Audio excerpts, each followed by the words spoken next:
বাবরি মসজিদ নাকি ভারতের মাটিতে হবে না। পশ্চিমবঙ্গের বহরমপুরে সংহতি দিবসের মঞ্চ থেকে ফের উত্তপ্ত মন্তব্য করলেন হুমায়ুন কবির। বাবরি মসজিদ পুনর্নির্মাণ থেকে বাজেট বরাদ্দ, একাধিক দাবি ঘিরে শাসক দল তৃণমূলের অন্দরেই তৈরি হয়েছে টানাপোড়েন। ইতোমধ্যে দল কবিরকে সাসপেন্ড করেছে, তবে শনিবারের সভা থেকে নিজের অবস্থান আগের মতোই স্পষ্ট করলেন হুমায়ুন কবির।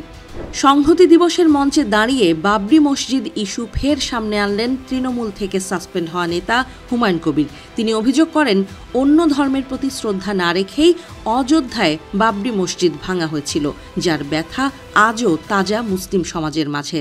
কবিরের দাবি, ৩৩ বছর আগে যে আঘাত মুসলমানদের হৃদয়ে লেগেছিল, আজ সেই আঘাতে সামান্য হলেও প্রলেপ পড়ছে।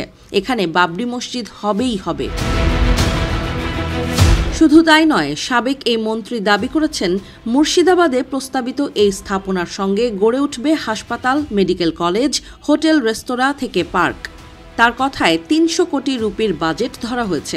একজন ব্যবসায়ী ইতোমধ্যে ৮০ কোটি টাকার প্রতিশ্রুতি দিয়েছেন। সে সময় তিনি স্পষ্ট করেন, সরকারি অর্থ এতে ১ টাকাও খরচ হবে না। এই মন্তব্যই নতুন করে রাজনৈতিক অস্বস্তি তৈরি করেছে তৃণমূল শিবিরে। দিন কয়েক আগেই তৃণমূলের সিনিয়র নেতা তথা কলকাতার মেয়র ফিরহাদ হাকিম খোলা মঞ্চে প্রশ্ন তুলেছিলেন, স্কুল কলেজ তৈরি করতে পারতেন, মসজিদ কেন? মানুষকে ধর্মান্ধ করে রাখতে চাইছেন? শনিবারের সভা থেকেই সেই প্রশ্নের সরাসরি জবাব দেন হুমায়ুন কবির। একই অনুষ্ঠানের মঞ্চে বাবরি মসজিদ ভাঙার প্রসঙ্গ তুলেই বিজেপিকে তীব্র আক্রমণ করেন ফিরহাদ হাকিম। তার কথায়, আজকের দিনটা ভারতবর্ষের সবচেয়ে কালো দিনগুলোর একটি। শুধু মসজিদের কাঠামো ভাঙা হয়নি, ভাঙা হয়েছিল বিশ্বাসও। তিনি অভিযোগ করেন, বিজেপি ধর্মের নামে বিভাজনের রাজনীতি করছে, আর তাতে সাহায্য করছেন কিছু মির্জাফর। নাম না করেই হুমায়ুন কবিরকে নিশানা করেন তিনি। ফিরহাদের বক্তব্য, ধর্মান্ধতার কারণে পাকিস্তান পিছিয়ে, আর ধর্মনিরপেক্ষতার কারণেই ভারত এগিয়ে। পশ্চিমবঙ্গের মানুষ ধর্মান্ধতায় বিশ্বাস করে না। তৃণমূলের আরেক শীর্ষ নেত্রী চন্দ্রিমা ভট্টাচার্য বলেন, ভারতের সংবিধান ধর্মনিরপেক্ষতার কথা বলে এবং তৃণমূল সেই নীতিতেই বিশ্বাসী।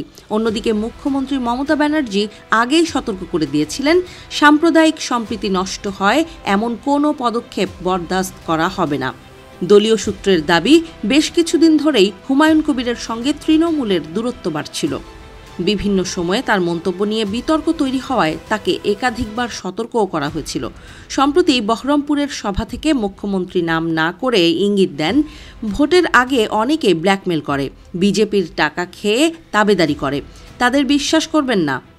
এরপরই কবিরকে সাসপেন্ড করা হয়। বাবরি মসজিদ পুনর্নির্মাণ প্রসঙ্গ, অর্থ বরাদ্দ, দলবিরোধী মন্তব্য সব মিলিয়ে হুমায়ুন কবিরকে কেন্দ্র করে রাজনৈতিক উত্তেজনা এখন সর্বোচ্চ স্তরে। শাসক দল তাকে এক ঘরে করে দিলেও নিজের অবস্থান বদলানোর কোনো ইঙ্গিত এখনও নেই কবিরের। তিনি নতুন বাবরি মসজিদ বানাতে মরিয়া।